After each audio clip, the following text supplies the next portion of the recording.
আজ আমরা দেখতে চলেছি 2015 সালে রিলিজ হওয়া একটি জাপানিজ মুভি যার নাম হলো অ্যাটাক অন টাইটান। এটি একটি অসাধারণ ফ্যান্টাসি অ্যাকশন মুভি যেটা পার্সোনালি আমার কাছে অনেক ভালো লেগেছে। আশা করছি আপনাদের কাছেও খুব ভালো লাগবে। তাহলে চলুন শুরু করা যাক অ্যাটাক অন টাইটান মুভিটির এক্সপ্লেনেশন। তো গল্পটি শুরু হয় 1000 বছর আগের একটি ইতিহাসকে দেখিয়ে। আজ থেকে প্রায় 1000 বছর পূর্বে পৃথিবীতে মানুষ খেকো এক ধরনের দানবের আবির্ভাব ঘটেছিল। তাদের নাম ছিল টাইটান। এমনকি তারা শত শত মানুষদেরকে খেয়ে ফেলেছে। আর যেই সকল মানুষরা তাদের হাত থেকে সার্ভাইভ করতে পেরেছিল তারা নিজেদেরকে সুরক্ষিত রাখতে একটি উঁচু দেয়াল নির্মাণ করে। এটা কোনো সাধারণ দেয়াল ছিল না, বরং এটা ছিল একটি শক্তিশালী দেয়াল। আর মানুষের কাছে মনে হচ্ছিল এই দেয়ালটি তাদেরকে টাইটানদের হাত থেকে রক্ষা করবে। তাই তারা তখন থেকেই এই দেয়ালের অপর প্রান্তে বসবাস শুরু করে। এই ঘটনার পর প্রায় 1000 বছরের চাইতেও বেশি সময় কেটে যায়। আর বর্তমানে মানুষ এখন টাইটানদেরকে ভুলেই গিয়েছে। টাইটানরা এখন মানুষের কাছে রূপকথার গল্প ছাড়া আর কিছুই নয়। বর্তমানে বিভিন্ন বইয়ের পাতায় টাইটানদের গল্প লেখা হয়। এমনকি বাচ্চাদেরকে ভয় দেখানোর জন্য টাইটানদের গল্প শোনানো হয়। দেয়ালের একপাশে যে সকল মানুষরা বসবাস করে তারা চাইলেও কখনো সেই দেয়ালটিকে পার হতে পারবে না, কারণ সরকার সেখানে কড়াভাবে নিষেধাজ্ঞা জারি করেছেন যাতে করে কোনো মানুষ সেই দেয়ালের আশেপাশে না যায়। এমনকি সেই দেয়ালটি সবসময় সীমান্তরক্ষী বাহিনীদের পাহারায় থাকে, তাই কোনো মানুষ চাইলেও সেখানে যেতে পারে না। টাইটানদের ভয়ে এখানকার মানুষ অনেক দুর্দশার মধ্য দিয়ে তাদের জীবনযাপন করত, কারণ পুরো পৃথিবী শুধুমাত্র একটি দেয়ালের মধ্যেই সীমাবদ্ধ ছিল। চাষাবাদ থেকে শুরু করে সবকিছুই এখানেই করতে হতো।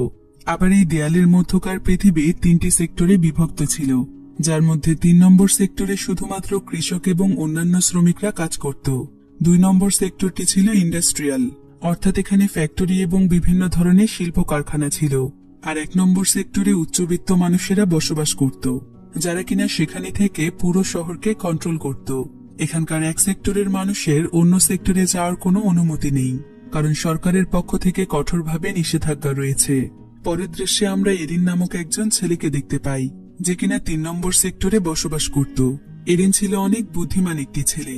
সে টাইটানদের ভয়ে কখনো 4 দেয়ালের মাঝে বন্দী থাকতে চাইত না, কারণ সে সব সময় অনেক বড় হতে চাইত, অর্থাৎ সে তার জীবনে অনেক সফল হতে চায়।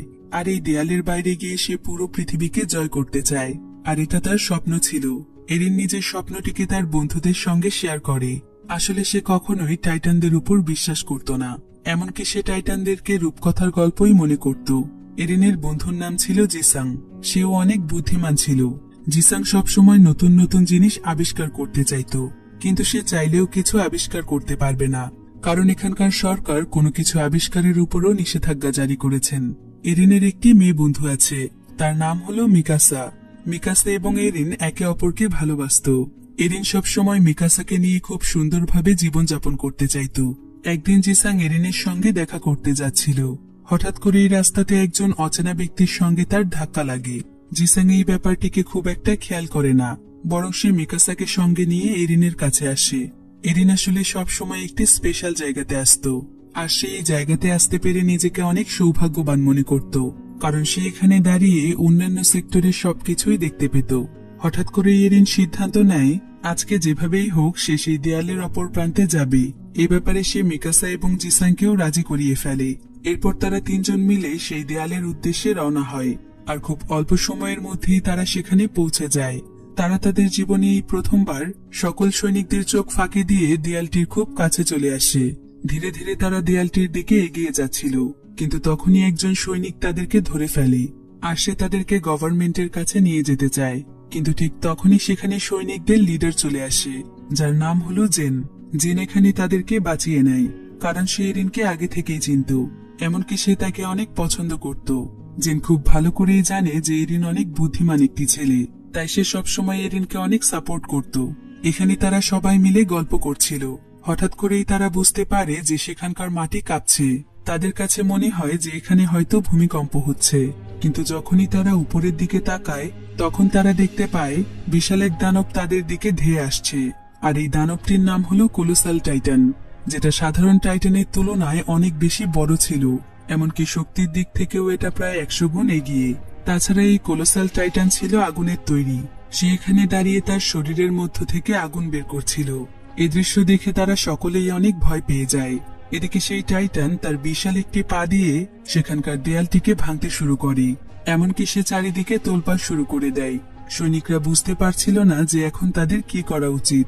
জিন তখন তাদের সবাইকে সেখানে বোম ব্লাস্ট করতে বলে, কিন্তু একজন সৈনিক তাকে মনে করিয়ে দেয় যে সরকার তাদেরকে এখনো অস্ত্র এবং বোমগুলো ব্যবহার করার অনুমতি দেয়নি, তাই তারা চাইলেও সেগুলো ব্যবহার করতে পারবে না। এদিকে সেই টাইটান দেয়ালটির মধ্যে অনেক বড় একটি দরজা তৈরি করে, আর সঙ্গে সঙ্গে সে অদৃশ্য হয়ে যায়। সকলের কাছে মনে হয় যে সবকিছু হয়তো ঠিক হয়ে গিয়েছে। হঠাৎ করেই চারিদিক যেন নিস্তব্ধ হয়ে পড়ে, কিন্তু যখনই তারা সবাই সেই দেয়ালটির দিকে তাকায় তখন তারা দেখতে পায় দেয়ালটিতে তৈরি করা সেই দরজাটির মধ্য দিয়ে বিশাল আকৃতির টাইটানরা মানুষের দিকে ধেয়ে আসছে।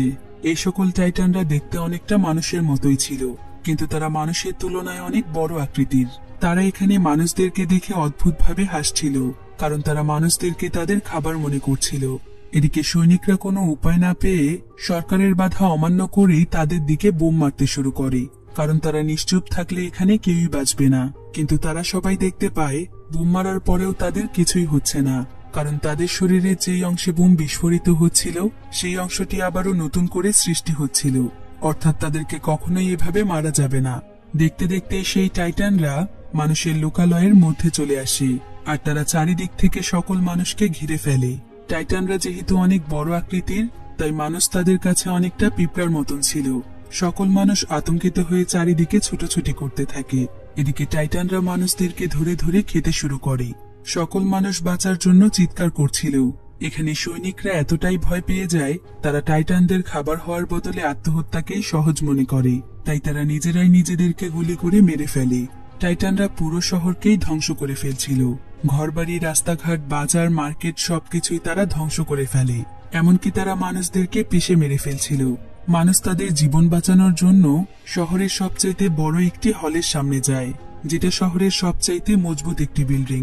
শত শত মানুষ এখানে প্রবেশ করে তাদের জীবন বাঁচাতে চাইছিল, কিন্তু হলটিতে পর্যাপ্ত পরিমাণ জায়গা ছিল না, তাই সেখানে প্রচন্ড রকমের ভিড় লেগে যায়।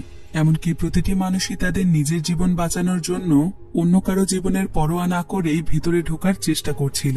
মিকাসা এবং এরিনু এই সকল মানুষদের মধ্যেই ছিল। তারা দৌড়তে দৌড়তে সেই হলরুমের দিকে আসতে শুরু করে। মিকাসা এখানে একটি ছোট বাচ্চাকে তার মায়ের সঙ্গে দেখে, যারা কিনা ভিড়ের মধ্যেই ফেসেছিল। বাচ্চাটির জন্য মিকাসার অনেক মায়া হয়, তাই সে প্রথমে বাচ্চাটিকে বাঁচানোর চেষ্টা করে, আর এই কাজটি করতে গিয়ে সে বাহিরেই থেকে যায়। এরিন মিকাসা এবং বাচ্চাটির কাছে আসার চেষ্টা করছিল, কিন্তু মানুষের ধাক্কাধাক্কিতে সে ভেতরে চলে যায়। হলের ভেতরের মানুষরা সেখানকার দরজা বন্ধ করে দেয়, যাতে করে আর কোনো মানুষ সেখানে প্রবেশ করতে না পারে, কারণ সেখানে এমনিতেই অতিরিক্ত মানুষ হয়ে গিয়েছিল। এরিন সেই হলের দরজা খোলার অনেক চেষ্টা করে, যাতে করে মিকাসা ভেতরে আসতে পারে, কিন্তু সেখানে থাকা মানুষরা তাকে বাধা দেয়। এরিন তখন সেখানকার জানালা দিয়ে বাইরে তাকায়।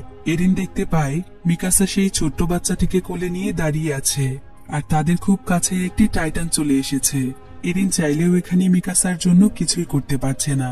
দেখতে দেখতে সেই টাইটান মিকাসা এবং তার কোলে থাকা বাচ্চাটিকে মেরে ফেলে। এদিকে এরিন তাদের জন্য চিৎকার করে কাঁদছিল, আর সঙ্গে সঙ্গে সে অনেক চেষ্টা করার পর হলরুম থেকে বাহিরে আসতে পারে, কিন্তু ততক্ষণে সবকিছু শেষ হয়ে গিয়েছে। এরিন এখানে মিকাসার জন্য কাঁদছিল, কিন্তু হঠাৎ করেই যখন তার উপরের দিকে চোখ পড়ে তখন সে দেখতে পায় টাইটানরা হলরুমের চারিদিক ঘিরে ফেলেছে। এমনকি তারা সবাই মিলে হলরুমটিকে ভেঙে ফেলছে। কিছুক্ষণের মধ্যেই টাইটানরা হলরুমের সবাইকে খেয়ে ফেলতে শুরু করে। এদিকে সুযোগ পেয়ে এরিন সেখান থেকে পালিয়ে আসে। এই ঘটনার পর প্রায় 2 বছর কেটে যায়। এখানে আমরা 2 নম্বর সেক্টরের শহরকে দেখতে পাই। এখানকার সকল মানুষরা সুরক্ষিত ছিল, কারণ 2 নম্বর সেক্টরের দেয়ালগুলো অনেক মজবুত ছিল, তাই টাইটানরা এখানে প্রবেশ করতে পারেনি। 2 বছর আগে ঘটে যাওয়া দুর্ঘটনার হাত থেকে যে সকল মানুষেরা সার্ভাইভ করতে পেরেছিল তারা সকলেই এখন 2 নম্বর সেক্টরের বাসিন্দা, কারণ 3 নম্বর সেক্টরে এখনো টাইটানরা বসবাস করে। কিন্তু 3 নম্বর সেক্টরের বেঁচে যাওয়া মানুষেরা 2 নম্বর সেক্টরে আসার কারণে এখানকার জনসংখ্যা অনেক দ্রুত পরিমাণে বৃদ্ধি পাচ্ছিল, ফলে খুব অল্প সময়ের মধ্যেই এখানে প্রচুর পরিমাণে খাদ্য সংকট দেখা দেয়। এতে করে এখানকার কোনো মানুষই পর্যাপ্ত পরিমাণে খাবার পাচ্ছিল না, এমনকি খাবারের অভাবে মানুষ মারা যেতে থাকে।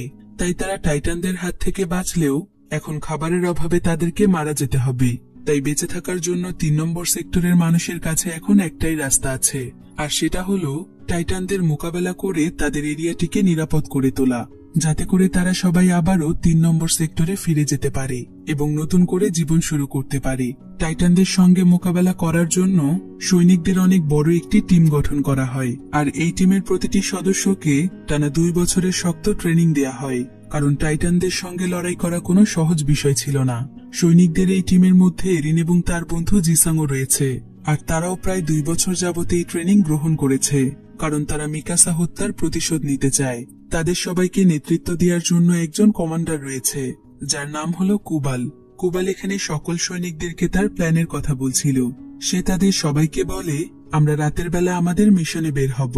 আসলে তাদের প্ল্যান হলো দেয়ালে তৈরি করা যেই দরজার মধ্য দিয়ে টাইটানরা এখানে প্রবেশ করেছিল, তারা সেখানে একটি বড় ধরনের ব্লাস্ট করবে, আর এই ব্লাস্টটি করা হবে সেই দরজার উপরের অংশে।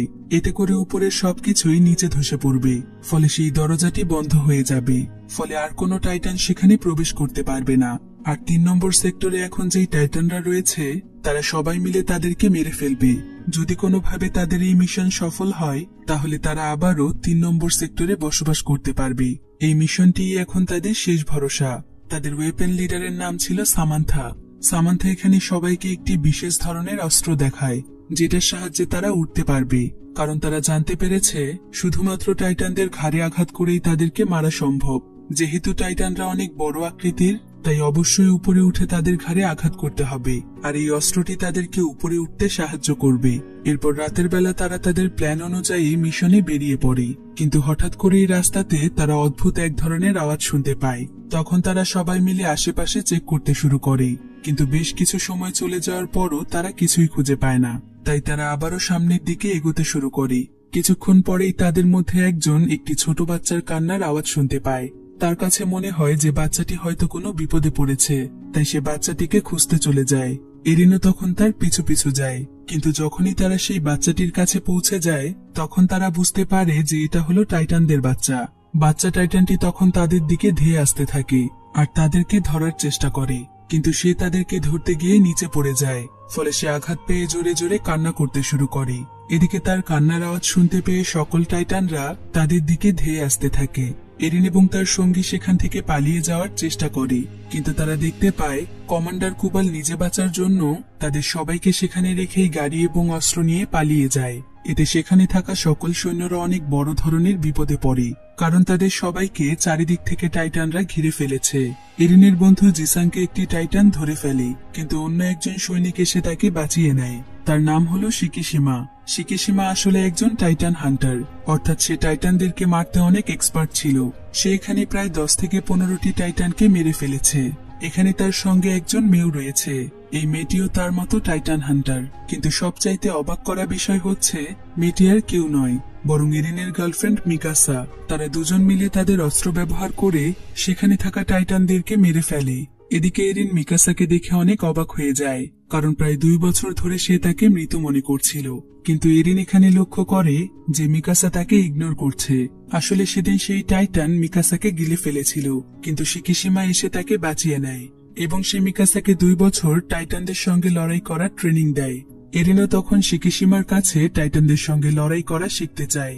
শিকিশিমা এখানে এরিনকে বলে, টাইটানদের চাইতেও মানুষের সবচাইতে বড় শত্রু হলো তার ভয়, যেটা মানুষকে কাবু করে ফেলে। তাই আমাদের সকল ভয়কে উপেক্ষা করে নিজের মধ্যে জমে থাকা সকল রাগকে বাহিরে বের করে টাইটানদের উপর ঝাঁপিয়ে পড়া উচিত। এমন সময় সেখানে তাদের কমান্ডার কুবাল চলে আসে। সে তাদেরকে বলে, আমি আসলে তোমাদেরকে ছেড়ে যেতে চাইনি। এখানকার একটি সিক্রেট জায়গাতে আমাদের কিছু এক্সপ্লোসিভ লুকোনো আছে, যেটা আমি কখনো হারাতে চাইনি। সেগুলোকে রক্ষা করার জন্যই আমি সেখান থেকে চলে গিয়েছিলাম। এরপর রাতের বেলা এরিন মিকাসার সঙ্গে কথা বলতে যায়, কিন্তু ঠিক তখনই শিকিশিমা মিকাসার অনেক কাছে গিয়ে দাঁড়ায়। এ দৃশ্য দেখে এরিনের কাছে মনে হয় তারা হয়তো একে অপরকে ভালোবাসে, আর মিকাসা তাকে ভুলে গিয়েছে। এরিন এতে অনেক কষ্ট পায়, আর সে বাহিরে এসে কান্না করতে থাকে। এদিকে কুবাল তার সৈন্যদের সাহায্যে সিক্রেট জায়গাতে থাকা এক্সপ্লোশনগুলো গাড়িতে লোড করছিল, কিন্তু এই সকল জিনিসের শব্দ পেয়ে সেখানে টাইটানরা চলে আসে, আর সঙ্গে সঙ্গেই তারা দুজন মানুষকে খেয়ে ফেলে। এই দুজনের মধ্যে জ্যাক নামক একজন ব্যক্তি ছিল, তার ওয়াইফের নাম হলো লিলি।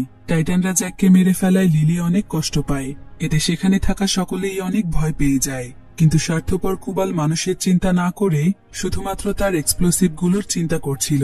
হঠাৎ করে সেখানে একজন চোর এসে এক্সপ্লোশন লোড করা গাড়িটি নিয়ে পালাতে শুরু করে, কিন্তু রাগের মাথায় লিলি সেই চোরটির উপর অ্যাটাক করে তার হাত থেকে গাড়িটি ছিনিয়ে নেয়।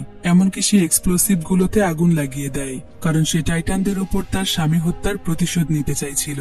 এরপর সে সেই গাড়িটিকে টাইটানদের মধ্যে নিয়ে ক্র্যাশ করায়, ফলে সেখানে অনেক বড় ধরনের বিস্ফোরণ ঘটে, কিন্তু টাইটানদের এতে কিছুই হয় না। এদিকে কমান্ডার কুবালও তাদেরকে রেখে পালিয়ে গিয়েছে, ফলে সকল সৈনিকরা টাইটানদের মধ্যে ফেসে যায়। এমন সময় এরিনের শিকিশিমার বলা সেই কথাটি মনে পড়ে যায়, যেখানে সে তাকে বলেছিল নিজের মধ্যে থাকা সমস্ত রাগকে উজাড় করে দিয়ে টাইটানদের উপর ঝাঁপিয়ে পড়ো। ফলে সঙ্গে সঙ্গে এরিন টাইটানদের উপর অ্যাটাক করে। এদিকে দূর থেকে শিকিশিমা এই দৃশ্য দেখছিল। এমন সময় একটি টাইটান এরিনের পায়ে কামড় দেয়, ফলে এরিনের অবস্থা অনেক খারাপ হয়ে যায়। এদিকে এরিনের বন্ধুর উপর টাইটানরা অ্যাটাক করে, এমনকি একটি টাইটান তাকে ধরে ফেলে। অন্যদিকে এরিন তাকে বাঁচানোর অনেক চেষ্টা করে, কিন্তু সে চাইলেও কিছু করতে পারছে না, কারণ সে তার পায়ে অনেক আঘাত পেয়েছিল। এমন সময় সেখানে মিকাসা চলে আসে। এরিনকে দেখে মিকাসা অনেক কষ্ট পায়, কিন্তু সে এটা তার সামনে প্রকাশ করে না। এরিন তখন তার বন্ধু জিসাং এর দিকে তাকিয়ে দেখে যে টাইটান তাকে খেতেই যাচ্ছে। রাগে এবং ক্ষোভে সে অনেক উত্তেজিত হয়ে পড়ে, আর সে দৌড়ে জিসাংকে বাঁচাতে যায়। এরিন কোনো মতে টাইটানের হাত থেকে জিসাংকে বাঁচায়, কিন্তু তাকে বাঁচাতে গিয়ে সে নিজেই ফেঁসে যায়। সঙ্গে সঙ্গে সেই টাইটান এরিনকে গিলে ফেলে, কিন্তু তার আগে এরিনের একটি হাত কাটা যায়। এরিন দেখতে পায় যে সে সেই টাইটানের পেটে রয়েছে। এদিকে এরিনকে হারিয়ে মিকাসা অনেক কষ্ট পায়, আর সে নিজের কন্ট্রোল হারিয়ে ফেলে। ফলে সঙ্গে সঙ্গেই মিকাসা তার হাতিয়ারের সাহায্যে সেই টাইটানের উপর অ্যাটাক করে, কিন্তু দুর্ভাগ্যবশত তার ফ্লাইং মেশিনটি খারাপ হয়ে যায়। ফলে সে উপর থেকে মাটিতে পড়ে। এমন সময় যেই টাইটান এরিনকে খেয়েছিল সেই টাইটান মিকাসার উপর অ্যাটাক করতে আসে, কিন্তু হঠাৎ করেই তার পুরো শরীর ব্লাস্ট হয়ে যায় এবং তার শরীরের মধ্য থেকে একটি নতুন টাইটান বের হয়ে আসে। এই টাইটানটি দেখতে অনেকটা কোলোসাল টাইটানের মতো ছিল, তবে এটা ছিল সবচাইতে আলাদা টাইটান, কারণ এই টাইটানটি মানুষের উপর অ্যাটাক না করে অন্যান্য টাইটানদেরকেই মারতে থাকে। এতে করে সকলেই অনেক অবাক হয়ে যায়। এদিকে সৈন্যদের লিডার জেন টাইটানটিকে অনেক মনোযোগ সহকারে দেখছিল, এমনকি তাদের সকলের কাছেই টাইটানটির ফাইট করার স্টাইলটি পরিচিত মনে হয়। তখন তারা বুঝতে পারে যে এটা এরিন ছাড়া আর কেউ নয়। এরিন তখন সকল টাইটানদেরকে মেরে ফেলে। এরপর সে মিকাসাকে তার হাতে তুলে নেয় এবং সে তার উপর অনেক রাগ দেখায়, কারণ মিকাসা তার সঙ্গে কথা বলেনি। মিকাসাও এই বিষয়টি বুঝতে পারে। ততক্ষণে এরিনের পাওয়ার শেষ হয়ে যায়, আর সে অজ্ঞান হয়ে মাটিতে পড়ে। এমন সময় জেন তাদের সবাইকে বলে যত তাড়াতাড়ি সম্ভব এই টাইটানটির পিঠের অংশ কেটে দাও, তা না হলে এটা ডিস্ট্রয় হয়ে যাবে। সেখানে জেনের কথা কেউই বুঝতে পারে না, কিন্তু মিকাসা এরিনের কাছে দৌড়ে চলে যায় আর তার পিঠের একটি অংশ কেটে দেয়। এরপর তারা সবাই দেখতে পায় সেই টাইটানের মধ্য থেকে এরিন বেরিয়ে এসেছে, এমনকি তার যেই হাতটি কেটে গিয়েছিল সেটা আবারও সৃষ্টি হয়েছে। এ দৃশ্য দেখে তারা সকলেই অনেক অবাক হয়ে যায়। অন্যদিকে শিকিশিমা দূরে দাঁড়িয়ে সবকিছু দেখছিল, আর সে এরিনের দিকে তাকিয়ে অনেক রহস্যজনক ভাবে হাসছিল। তাকে দেখে মনে হচ্ছিল এখানে যে এসব কিছু ঘটতে চলেছে তা সে আগে থেকেই জানত। এরপর আমরা এরিনের অতীত জীবনকে দেখতে পাই। এরিনের বাবা একজন সায়েন্টিস্ট ছিল, আর সে কোনো এক অজানা কারণে এরিনের শরীরে একটি ভ্যাকসিন প্রয়োগ করে। এরিনের বাবার সঙ্গে এখানে সৈন্যদের লিডার জেনও ছিল। এরিনের মা এখানে তাদেরকে এরিনের শরীরে সেই ভ্যাকসিনটি প্রয়োগ করতে নিষেধ করে, কিন্তু এরিনের বাবা তাকে বলে তুমি আমাদেরকে নিষেধ করো না, এই ভ্যাকসিনের কারণেই একদিন এরিন বড় হয়ে মানুষের কাজে আসবে। এমন সময় তাদের দরজায় কয়েকজন গভর্নমেন্ট অফিসার নক করে। এরিনের বাবা তখন অনেক দ্রুত সময়ে এরিন এবং জেনকে একটি জায়গাতে লুকিয়ে রাখে, যাতে করে তাদেরকে কেউ খুঁজে না পায়। সঙ্গে সঙ্গেই তাদের রুমে সেই গভর্নমেন্টের লোকেরা প্রবেশ করে, আর এই গভর্নমেন্টের লোকদের মধ্যে কুবালও রয়েছে। আসলে তারা জানতে পেরেছে যে এরিনের বাবা তার বাড়িতে বসে একটি এক্সপেরিমেন্ট করছে, কিন্তু গভর্নমেন্টের নিয়ম অনুযায়ী কোনো সাধারণ মানুষ কখনো চাইলেই কোনো এক্সপেরিমেন্ট করতে পারবে না। যদি কোনো মানুষ ভুল করেও এই কাজটি করে ফেলে তাহলে তাকে কঠিন শাস্তি ভোগ করতে হবে। এই কারণে গভর্নমেন্টের লোকেরা এরিনের মা বাবাকে অ্যারেস্ট করে নিয়ে যায়। এমনকি তারা এরিনের বাবার সকল এক্সপেরিমেন্টের জিনিসপত্র পুড়িয়ে ফেলে, আর এই কারণেই জেন এরিনকে এত পছন্দ করত। আসলে জেন জানতো যে সেই ভ্যাকসিনের কারণে এরিন অনেক স্ট্রং হয়ে গিয়েছে, ফলে সে কোনো একদিন মানুষের জীবন রক্ষা করবে। এরপর আমরা এরিনকে দেখতে পাই। এরিনের জ্ঞান ফেরার পর সে দেখতে পায় যে কুবাল তাকে একটি জায়গাতে বন্দী করে রেখেছে, আসলে কুবালের মনে হচ্ছিল এরিন যেহেতু একটি টাইটানে পরিণত হয়েছে, তাহলে সে পরবর্তীতে আবারও টাইটানে পরিণত হয়ে মানুষকে মেরে ফেলবে। এ কারণে সে এখানে এরিনকে মেরে ফেলতে চায়। তখন এরিনের বন্ধু জিসাং তাকে বলে, এরিন একজন মানুষ, আর তার মধ্যে এমন একটি শক্তি রয়েছে যেটা টাইটানদের বিরুদ্ধে রুখে দাঁড়াবে। এ কথা শুনে এরিন অনেক অবাক হয়ে যায়, আর সে এটা বিশ্বাস করতে পারছিল না যে সে কি আসলেই টাইটানে পরিণত হয়েছিল।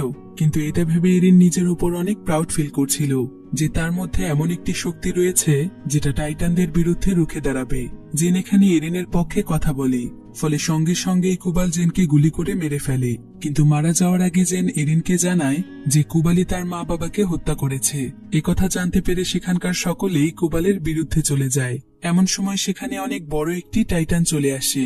এই টাইটানটি অনেকটা এরিনের টাইটানের মতোই দেখতে ছিল, আর এখানে এসে সে প্রথমে এরিনকে ধরে ফেলে।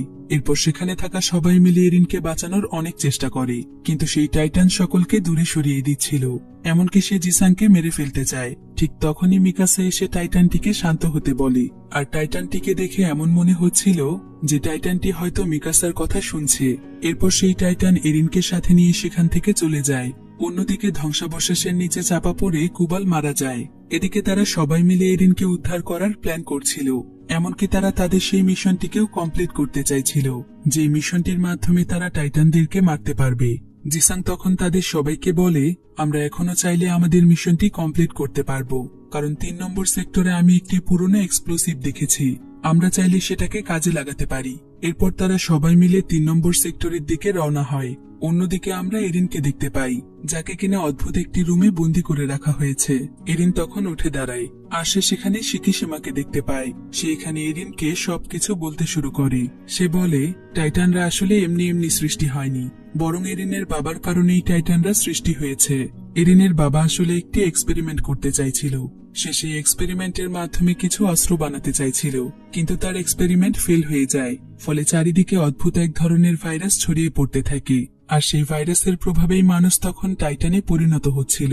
সেই সময় শত শত মানুষ টাইটানে পরিণত হয়ে যায়, আর তারা পুরো পৃথিবীতে ধ্বংসলীলা চালায়।